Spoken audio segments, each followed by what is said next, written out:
রংপুর বিভাগের ১৩ বিদ্যালয়ে পাশ করেনি কেউ। রাজনীতিতে যারা একেবারে এতিম তারা পিআর পদ্ধতি চায়। বিএনপি আওয়ামী লীগ নেতা মিলে চাঁদা দাবি, থানায় অভিযোগ। হাসিনার অডিও রেকর্ডিং নিয়ে যা বললেন মাহফুজ আলম। এবং সর্বশেষ জানাবো শুল্ক নিয়ে বাংলাদেশ যুক্তরাষ্ট্রের প্রথম দিনের আলোচনা সম্পন্ন। শুনছিলেন সংবাদ শিরোনাম, এবারে বিস্তারিত। রাজনীতিতে যারা একেবারে এতিম তারা পিআর পদ্ধতি চায়। রাজনীতিতে যারা একেবারে এতিম তারা পিআর বা সংখ্যানুপাতিক ভোট পদ্ধতি চায়, এমন মন্তব্য করেছেন বিএনপির সিনিয়র যুগ্ম মহাসচিব রুহুল কবির রিজভী। রিজভী বলেন, পৃথিবীর বিভিন্ন দেশে পিআর পদ্ধতি নিয়ে ব্যাপক সমালোচনা আছে।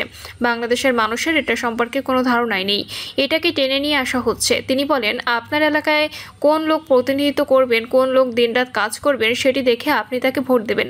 কিন্তু পিআর পদ্ধতি হলে আপনার পছন্দের প্রার্থী নয়, বরং আপনার প্রতিনিধি ঠিক করে দেবে দল। এটা কোনো গ্রহণযোগ্য পদ্ধতি নয়।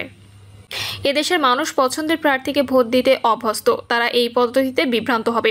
বিএনপির এই সিনিয়র নেতা নির্বাচন পেছানো ষড়যন্ত্রের অভিযোগ তুলে বলেন, শেখ হাসিনা একতরফা নির্বাচন করে মজা পেয়েছিলেন। এখন অনেকে সংস্কারের কথা বলে নির্বাচন পিছিয়ে দেওয়ার ষড়যন্ত্র করছে। বিল্ডিংয়ে যদি না থাকে তাহলে সংস্কার করবে কিসের? সংস্কার করবে একটি নির্বাচিত পার্লামেন্ট। বিএনপি আওয়ামী লীগ নেতা মিলে চাঁদা দাবি, থানায় অভিযোগ। কুড়িগ্রামের রৌমারীতে বিএনপি ও আওয়ামী লীগ নেতা মিলে এক ব্যবসায়ীর কাছে চাঁদা দাবির অভিযোগ উঠেছে। এ ঘটনায় ভুক্তভোগী ওই ব্যবসায়ী থানায় লিখিত অভিযোগ দেন। অভিযুক্তরা হলেন বন্দবের ইউনিয়ন বিএনপি যুগ্ম আহ্বায়ক মনিরুর রহমান মামুন, উপজেলার তাঁতি দলের সাধারণ সম্পাদক আব্দুল বাছেদ ও বন্দবের ইউনিয়নের ওয়ার্ড আওয়ামী লীগ নেতা আলতাফ হোসেন। ভুক্তভোগী মোতালেব হোসেন উপজেলার বন্দবের ইউনিয়নের বাইটকামারি বাজারে সিটি ব্যাংকের এজেন্ট ব্যবসায়ী। লিখিত অভিযোগ ও পুলিশ সূত্রে জানা যায়, অবসরপ্রাপ্ত সেনা সদস্য মোতালেব হোসেন সিটি ব্যাংকের এজেন্ট হিসেবে ব্যবসা করে আসছেন। রাতে 9:30টার দিকে বন্দবের ইউনিয়ন বিএনপি যুগ্ম আহ্বায়ক মনিরুর রহমান মামুন, উপজেলা তাঁতি দলের সাধারণ সম্পাদক আব্দুল বাছেদ ও বন্দবের ইউনিয়নের ওয়ার্ড আওয়ামী লীগ নেতা আলতাফ হোসেন তাকে জিম্মি করে 50,000 টাকা চাঁদা দাবি করেন।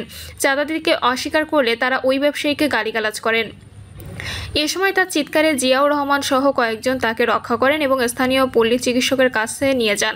তিনি রৌমারী থানায় অভিযোগ করেন। এ ঘটনায় সিসিটিভি ফুটেজ সংরক্ষণ আছে বলেও জানান ওই ব্যবসায়ী। এ বিষয়ে অভিযুক্ত বন্দবের ইউনিয়ন বিএনপি যুগ্ম আহ্বায়ক মনিরুর রহমান মামুন বলেন, ঘাটটি আমার নামে।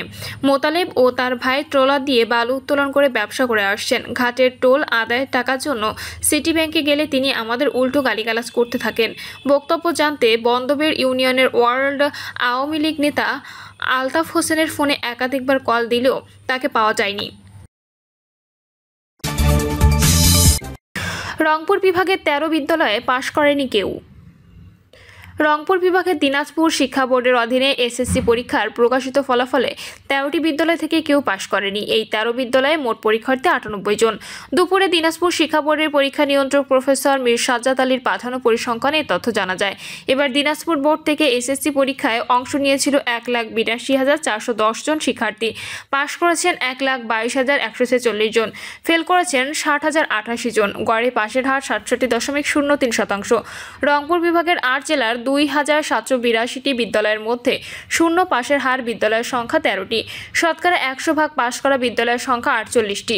উল্লেখ্য, গত বছর দিনাজপুর শিক্ষা বোর্ডের পাশের হার ছিল 78.43।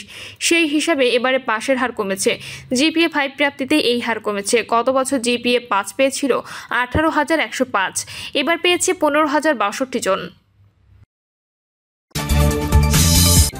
হাসিনার অডিও রেকর্ডিং নিয়ে যা বললেন মাহফুজ আলম।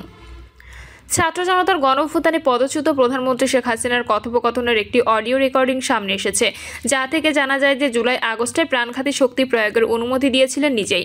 বিবিসির যাচাই করা ওই অডিও রেকর্ডিং অনুসারে শেখ হাসিনা তার নিরাপত্তা বাহিনীগুলোকে বিক্ষোভকারীদের বিরুদ্ধে প্রাণঘাতী অস্ত্র ব্যবহার করার অনুমতি দেন এবং তারা যেখানেই তাদের পাবে গুলি করবে।